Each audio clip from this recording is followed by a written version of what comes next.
Ma'am, residents only. The words were sharp, public, intentional. The elevator doors in the glass lobby slid shut just inches before she could step inside.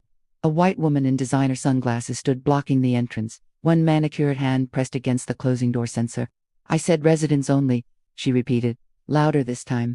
Grocers weighed down both of Nia Carter's arms.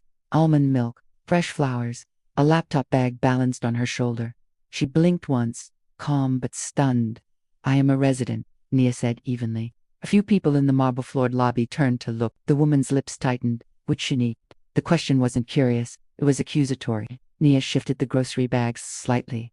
Why does that matter? The woman scoffed. Because I've lived here for 8 years, and I know everyone who belongs. There it was. Belongs. A security guard near the concierge desk glanced over but didn't move yet. Nia reached for her key fob. Before she could tap it, the woman stepped forward and blocked the sensor panel with her purse. Let's not do this, she said coldly. If you're delivering, use the service entrance. A hush rippled through the lobby of the oceanfront high-rise in Miami. Someone near the couches lifted their phone. Nia exhaled slowly. I'm not delivering anything, she said. I live here. The woman crossed her arms. Then prove it. 3 months earlier, Nia Carter finalized the quietest purchase of her career through Carter Urban Holdings. Her investment group acquired full controlling interest in Azure Point Residencies, a 42-story luxury tower overlooking the Atlantic. The purchase was strategic, discreet, intentional. Nia had built her empire flipping duplexes in underserved neighborhoods. She renovated spaces banks had redlined and transformed them into thriving communities. By 38, she was one of the fastest-growing private developers in the Southeast. But she rarely made headlines. She didn't crave visibility. She craved impact. Azure Point was supposed to be her next evolution, a luxury property with a long-term vision, inclusive housing initiatives woven into high-end real estate.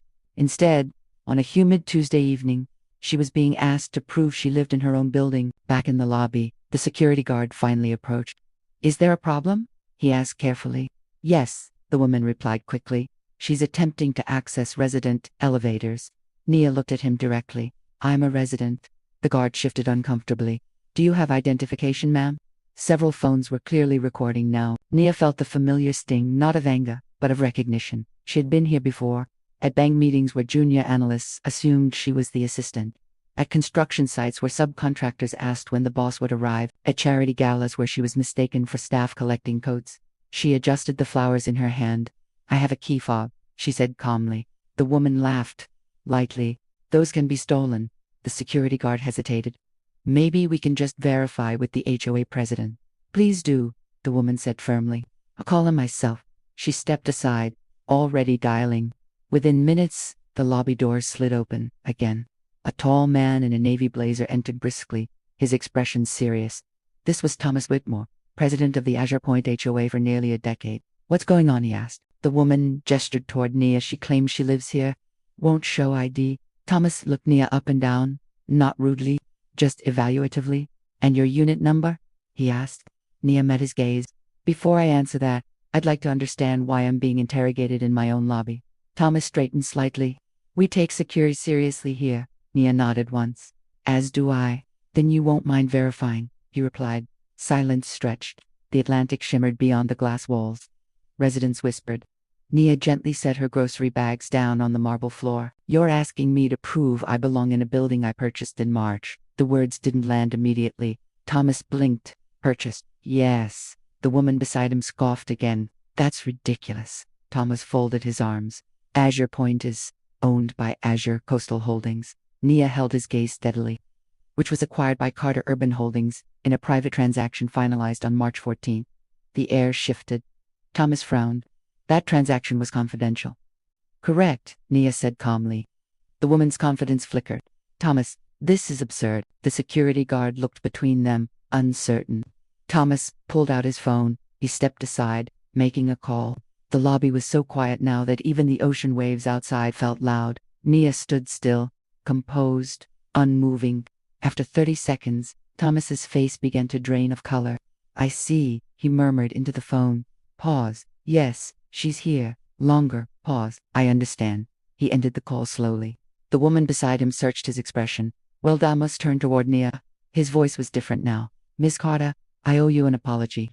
The woman froze. What? Thomas swallowed. She is the owner. Phones lowered. Whispers reversed direction. The security guard stepped back. The woman's mouth parted slightly. Owner of what? Nia answered gently. Of this building. Silence. Heavy. Complete. Undeniable. The elevator doors dinged open behind them. No one moved. The woman looked as if the ground had tilted beneath her. That's not possible, she whispered. Nia picked up her grocery bags. It is, she replied softly. Thomas cleared his throat. Miss Carter, we were not informed you'd be residing on site. I prefer proximity to my investments, Nia said. The woman stammered. If we'd known. That's the point, Nia interrupted calmly. You assumed. No shouting. No humiliation. Just truth. Later that evening, Nia sat alone on her balcony overlooking the Atlantic. The video had already begun circulating online. Clips of the confrontation. The phrase, residents only. The moment Thomas said, she is the owner. Her phone buzzed constantly. Investors, friends, media outlets requesting comment. She ignored them all. Instead, she drafted an email to the building's board. Subject, community standards moving forward. The message was clear. Mandatory bias and leadership training for all HOA members, revised resident interaction protocols, transparent complaint channels, and the announcement of her next initiative. 20% of future vacancies in Azure Point would be allocated to her. Emerging Leaders Housing Program, discounted luxury units for minority entrepreneurs building scalable businesses, not charity access. The next morning, a community meeting was called in the lobby. Residents gathered in uneasy clusters. Thomas stood near the front. The woman from yesterday avoided eye contact. Nia stepped forward. No padim. No security. Just presence. I didn't buy this building to divide it, she began. I bought it to evolve it. She looked around the room. Luxury isn't marble floors. It's dignity. No one interrupted. Yesterday wasn't about a key fob. It was about perception. And perception shapes culture. She paused. This building will remain exclusive in quality, but inclusive in humanity. The woman who had blocked the elevator slowly raised her hand. Her voice was small now. I made an assumption. I'm sorry. Nia studied her.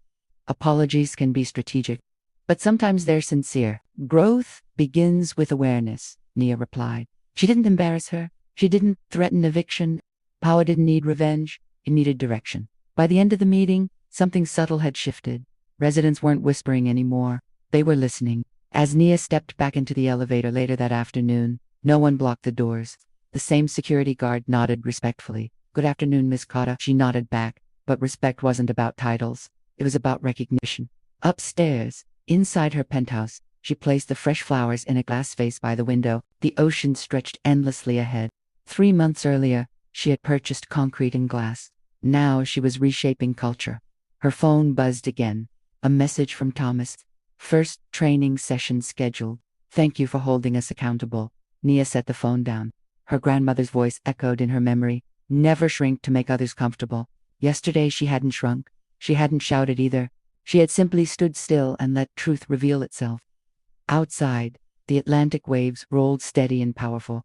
Like ownership, like dignity, like the quiet confidence of someone who never needed permission to belong in the first place. The days after the meeting moved differently inside Azure Point. Not louder, just aware. Nia noticed it first in the small things. The concierge greeting every resident the same way. The security guard no longer hovering when certain guests entered. The subtle disappearance of side ease in the elevator mirrors. Change rarely announces itself. It whispers, but not everyone was comfortable with it.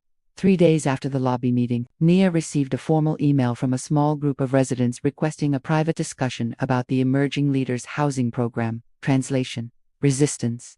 She agreed to meet them in the building's sky lounge overlooking the Atlantic. That evening, the room carried tension thicker than the ocean humidity. The residents sat around the glass table. Thomas Whitmore was there too, quieter than usual. One of the residents, a silver-haired man in a pressed linen shirt, spoke first. With respect, Ms. Carter, he began, this is a luxury building. People pay premiums for exclusivity. Nia folded her hands calmly. Exclusivity of what? Of lifestyle? He replied. And what defines that? She asked. He hesitated. Another woman leaned forward. We just don't want the property value affected. Nia nodded slowly. Property value riseth with strong leadership, stable management, and community integrity. None of those are threatened by opportunity. Thomas cleared his throat. The program applicants will be financially vetted. They're entrepreneurs, many with venture backing. The silver-haired man frowned. That's not the point. Nia met his eyes. Then what is? Silence, because sometimes the real objection hides behind coded language. The man shifted uncomfortably. This building has a certain standard. Nia leaned back slightly. I agree. She let the pause stretch before continuing. And the standard moving forward is respect. No raised voice, no defensive posture, just clarity. The meeting lasted another hour. Concerns were voiced. Questions were answered. Not all minds changed that night, but seeds were planted. Later, standing alone on her balcony, Nia reflected on something important. Ownership tests you more after the purchase than before it. Buying the building had been easy. Leading it was the real work. 2 weeks later, the first cohort of emerging leaders' residents was announced. 5 entrepreneurs, a biotech founder, a fintech startup CEO, a sustainable fashion designer, a cybersecurity consultant, and a clean energy engineer relocating from Houston. Their arrival day felt different from the confrontation weeks earlier. No whispers, no blocked elevators, just curiosity. Nia stood near the lobby entrance as they moved in, greeting them personally. The same woman who had once blocked her path watched from across the marble floor. After a moment's hesitation, she walked over. I'd like to volunteer for the welcome committee, she said quietly. Nia studied her face. There was no sarcasm this time, just humility. That would be appreciated, Nia replied. Growth rarely happens in grand gestures. It happens in uncomfortable realizations. The viral video from that first day had long since faded from headlines, replaced by newer outrage cycles. But something lasting had replaced it inside Azure Point. Quarterly culture forums became normal.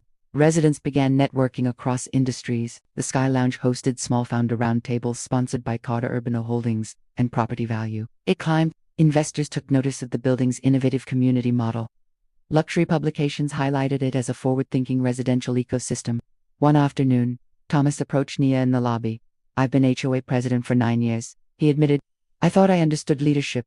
She looked at him curiously. And now I realize I understood control, not culture. Nia gave a small smile. Most people confuse the two. He nodded thoughtfully. You could have embarrassed us publicly. You didn't. I didn't buy this building to win arguments, she said. I bought it to build something better. He extended his hand. Not out of obligation, out of respect. Months later, during the annual resident gala held on the rooftop terrace, the transformation was visible. Entrepreneurs mingled with longtime residents. Ocean waves crashed gently below. String lights reflected against the glass tower. Midway through the evening, Thomas tapped his glass for attention. I'd like to acknowledge someone, he announced. Nia immediately felt the room shift toward her. When ownership changed earlier this year, he continued, so did our understanding of community. He looked at her directly. Ms. Carter challenged us to see beyond assumption. Because of that, this building is stronger. Applause filled the rooftop. Not forced. Not polite. Real. Nia stepped forward briefly. I didn't challenge anyone, she said calmly. I simply stood where I belonged. The words echoed across the terrace. Belonged. Not because of wealth, not because of title, but because presence doesn't require permission. As the evening wound down, the woman from that first day approached Nia again. My daughter is starting a small tech company, she said softly. Would you be willing to speak with her? Nia smiled. Of course, because transformation is the real return on investment. Later that night, alone again on her balcony, Nia watched the city lights shimmer against the Atlantic horizon in Miami. The same building that once questioned her now reflected her vision. She thought back to the elevator doors closing in her face. How small that moment tried to make her feel, and how stillness had expanded it into something larger. Power doesn't always roar. Sometimes it stands quietly in a lobby, holding groceries, refusing to move, and in doing so, it shifts the foundation beneath everyone else. Azure Point was still a luxury tower of glass and steel, but now it was something more. It was proof that belonging isn't granted by neighbors. It's defined by ownership of space, of voice, and of self. And Nia Carter had never needed anyone's permission to rise.